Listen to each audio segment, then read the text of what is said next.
What up, fight fans? Welcome back to the channel. Hey, be sure to like and subscribe if you like the content. Now, today's topic, we're going to be talking about Errol Spence and what should he do next. You know, this is just my honest opinion on it. I think that Errol Spence should go ahead and look past Terrence Crawford and go take a fight at 154. I don't think he needs to be mess around with this. And it's not because he got beat in the fashion that he got beat, but it's for the simple fact that he needs to stop. Wouldn't say just being a man of his word. I mean, he said that he was going to collect all the belts and stuff like that, but like it seems like he's going to just put himself. He's going to stunt his growth in his career. You know, with being so stubborn, trying to stay at 147, because that's all that's going to happen. Terrence Crawford is not giving him a fight at 154 because he's not going to give him the fight is going to favor him. I'd be surprised if he did, but Terrence Crawford, he's calling the shots.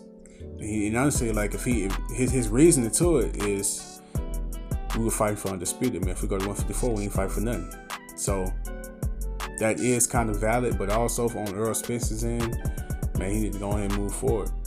This L ain't nothing. And Errol Spence, you know, I'm not saying to follow the same reason everyone else is saying. Everyone else is saying Errol Spence should just move past this because he ain't got nothing for Terrence Crawford. Terrence Crawford gonna spank him again. He gonna do him dirty this time around.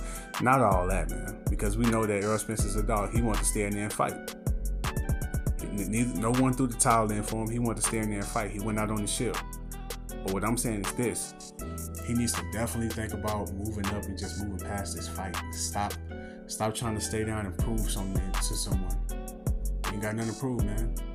Going down to 147, he knows best that he's doing himself a disservice by staying at this weight because he has to drain himself again. Now he has everyone's attention because everyone is saying there's a possibility that he was drained during the fight. Everyone believes that.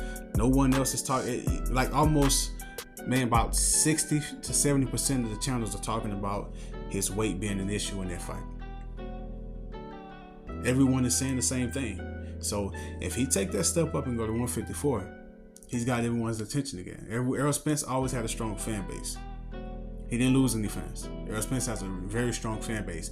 And I think it's very similar to Canelo's fan base because Canelo Alvarez, man, he lost, 2 fights, man. People still rocking with him, man. He's still doing crazy numbers. So that don't mean nothing, man. I think that he needs to move up.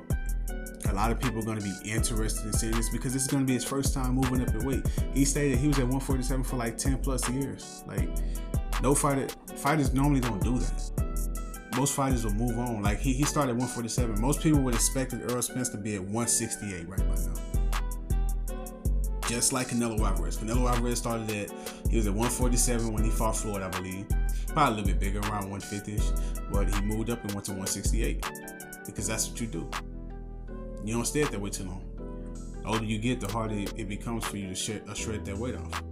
So I think he needs to go up there. It's going to be a breath of fresh air. There's tons of opponents for him to fight. He can go fight at Erickson Lubin, Brian Castaño. Hey, Jamel Charlo. We know that they're stablemates, but man, like, it's about legacy at this point. It's about legacy. A lot of people want to see them banging out. We know that they got the sparring wars and stuff like that. We want to see them in action. We want to see that. It ain't got to be nothing personal, but Errol Spence should get another shot at going Undisputed again. That should be the goal. Forget that. Going for it again at 147, man. 147 should be old news for Errol Spence. The reason I'm saying 147 is because we all know that Terrence Crawford is not going to give Errol Spence no upper hand in this situation. He's not giving him the upper hand. He know that Errol Spence going to 154 is going to help him out. A lot of people are saying no. It is. It's definitely going to give him upper hand because he's going to go into the ring a lot heavier that night. He's probably going to get in that ring around 160. But hey, that's all I got for y'all. Y'all let me know what y'all think in the comment section.